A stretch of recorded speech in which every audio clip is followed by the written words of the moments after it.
Hello and welcome to Talking with the Experts. My name is Rose Davidson from rosedavidson.com, and Talking with the Experts is about all things business by business owners for business owners.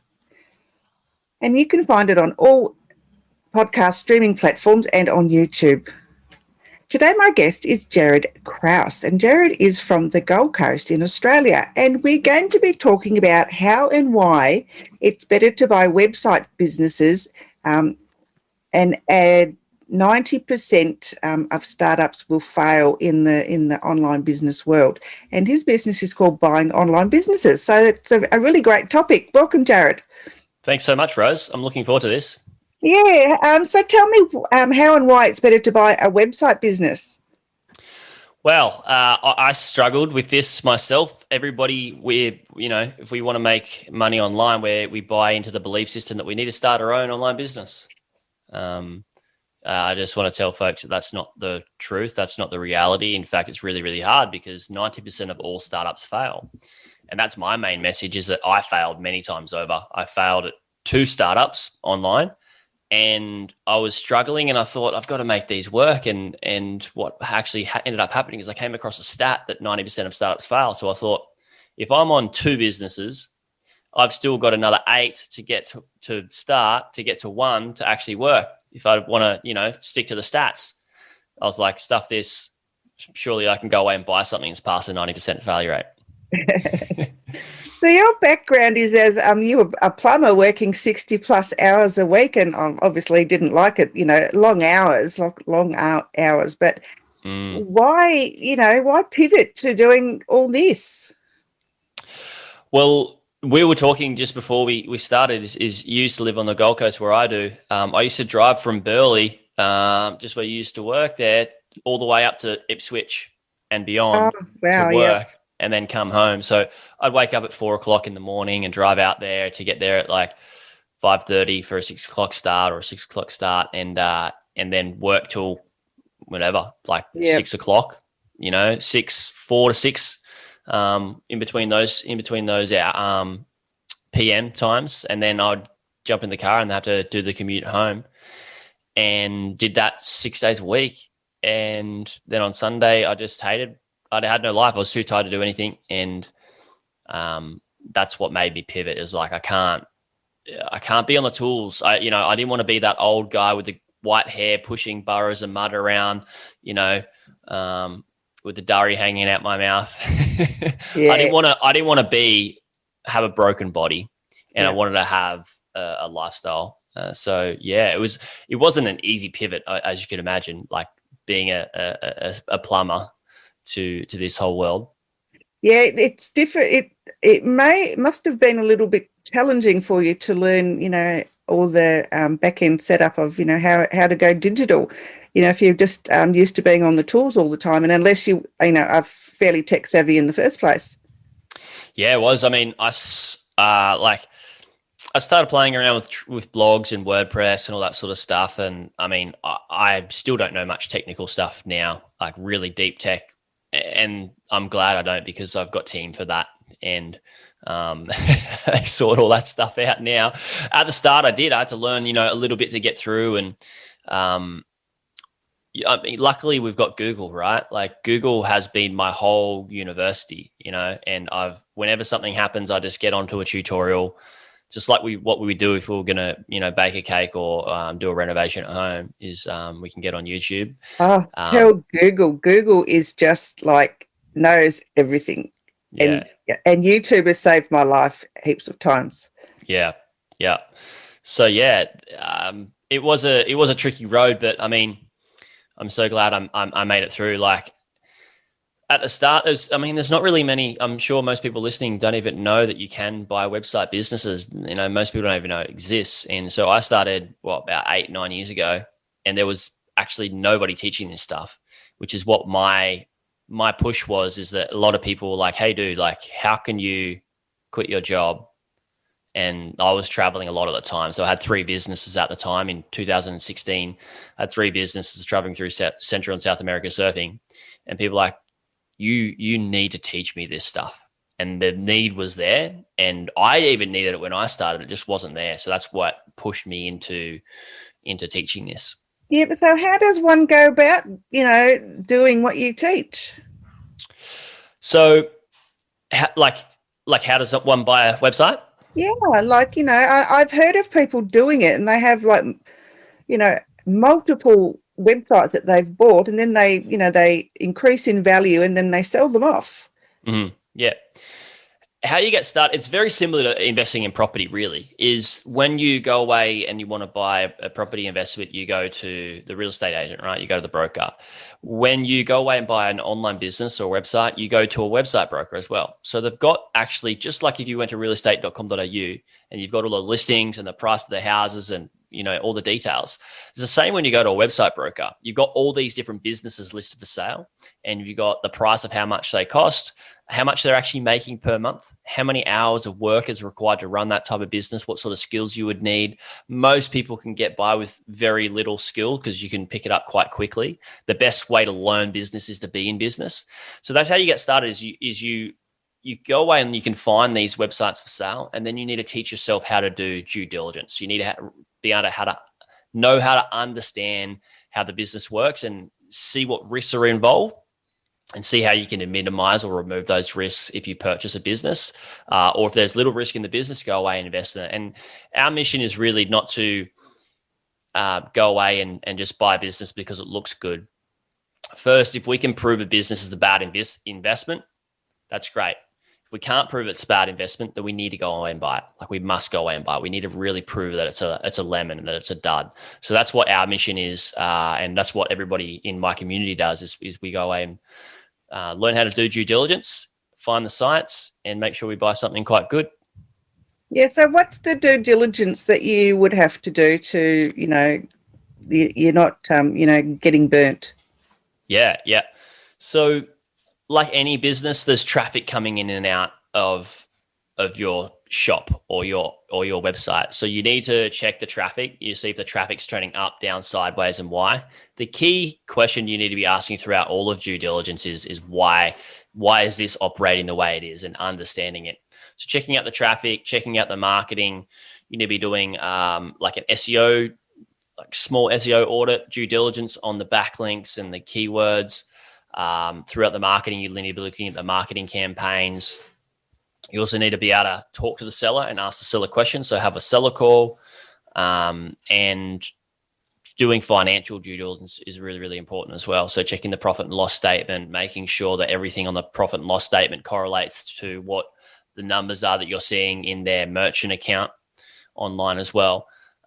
So that's the basic principles there, without getting too heavy into the weeds and too technical, because when most people start, they have no idea what it is I've just said. It's a completely new language to them, right? All these abbreviations and SEO and all that sort of stuff. So when I put people through my community, is a lot of people that come in have no experience in the online space, especially like me as a plumber. I actually started teaching Australians who were tradies to do this.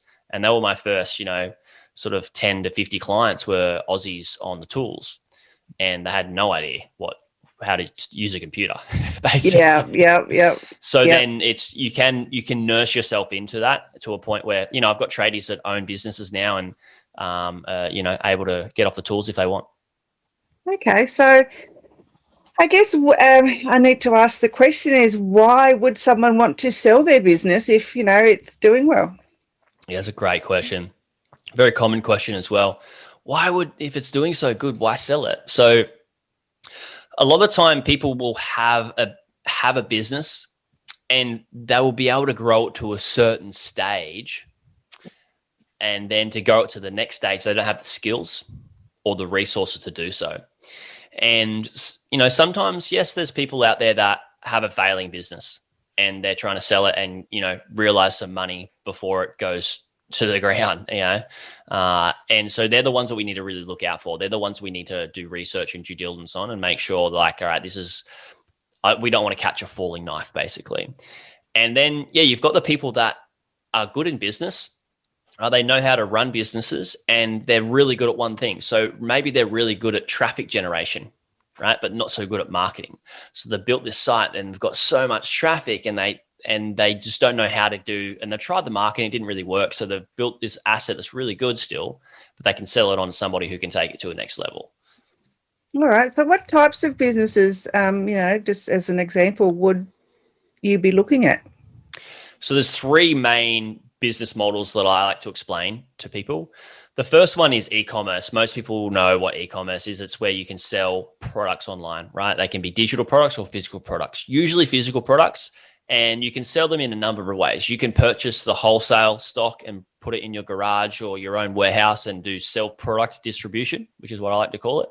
Or you can use an order fulfillment agency or Amazon, where you can purchase all that stock, say, from a wholesaler, and put that into the order fulfillment agency. And Amazon has these as well. And then once an order comes through your website, they'll send it out to the customer for you. Or you can drop ship, which I'm sure a lot of people have heard what drop shipping is you can sell products for wholesale on the site, and the wholesalers will send them out for you. So I've owned a number of drop shipping sites myself. So that's e-commerce. The next one is SaaS and membership website businesses. So SaaS stands for software as a service, right? So software as a service is like, in Australia, we use Xero is the most prominent accounting software that we use. So it's where people will buy a software or a tool they can pay per month to use.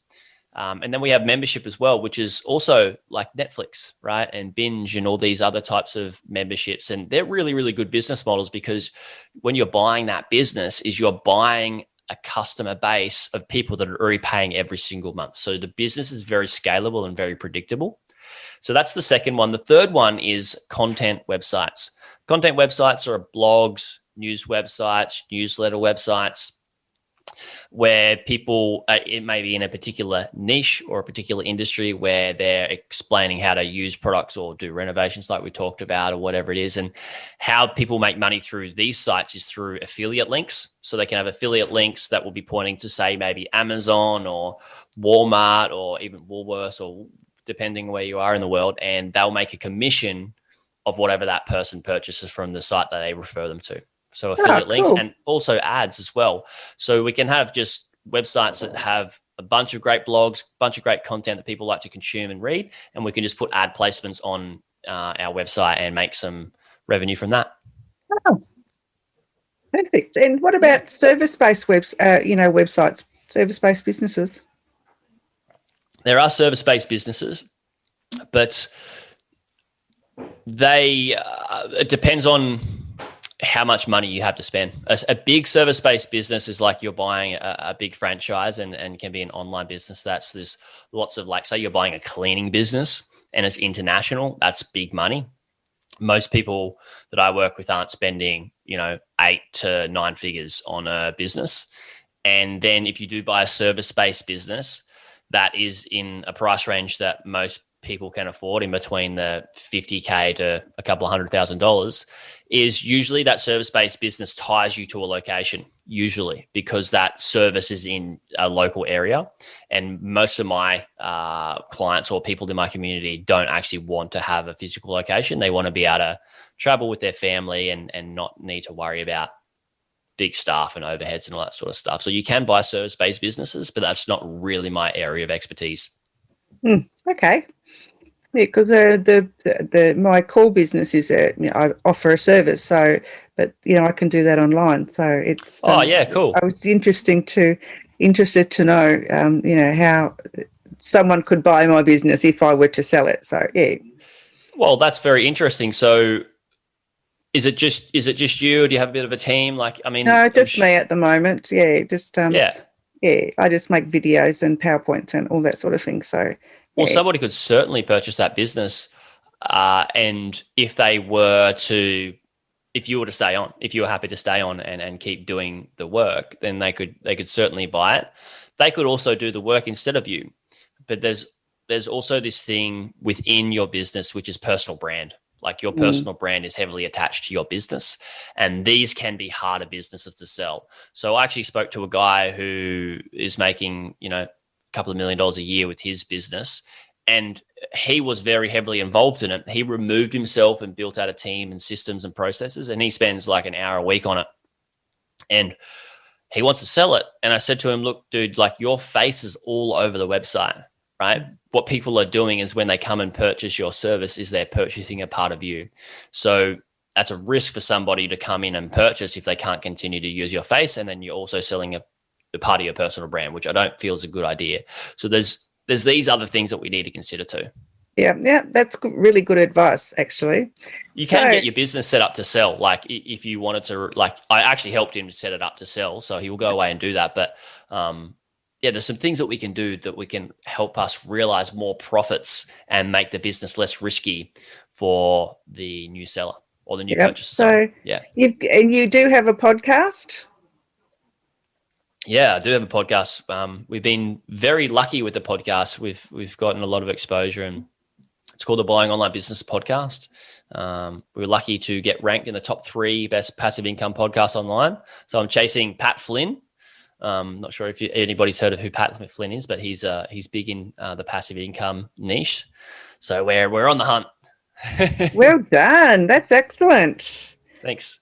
Yeah, very exciting for you. Are you going to write a book about what you do?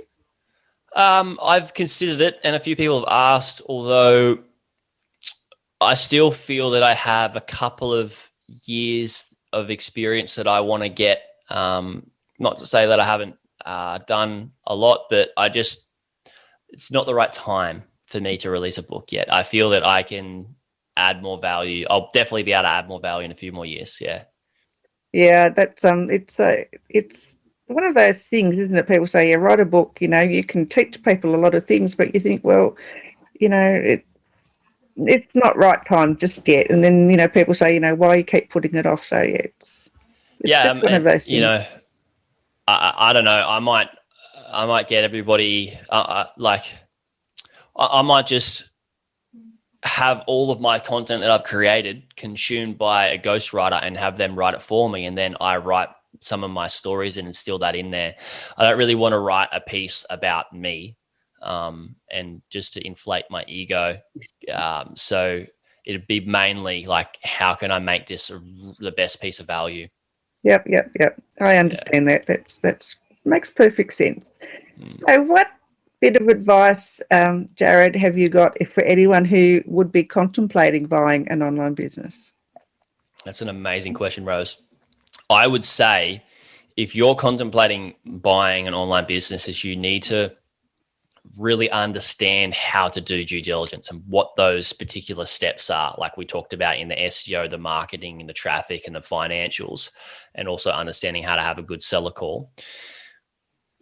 This is a very valuable skill to have because there's such thing as becoming an attractive buyer. When you've got a lot of people wanting to buy a business and the whole world is your competition, then if you really know how to purchase you really know the steps and you are very good at communication and you're very attractive to the seller, then the seller can go for a lesser price from you because you're a much easier person to deal with. So it's a very valuable skill to have that can save you money, but also it can save you a lot of risk too.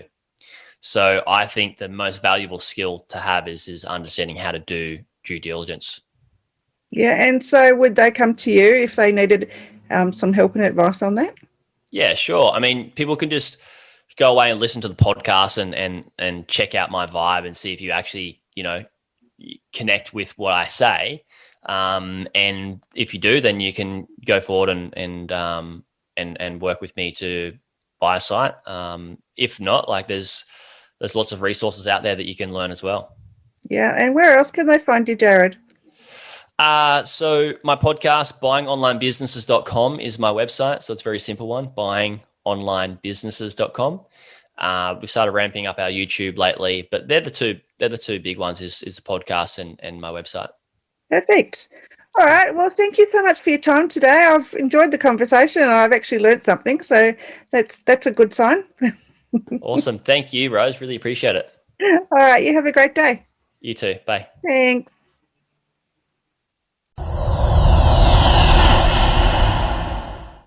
Talking with the experts.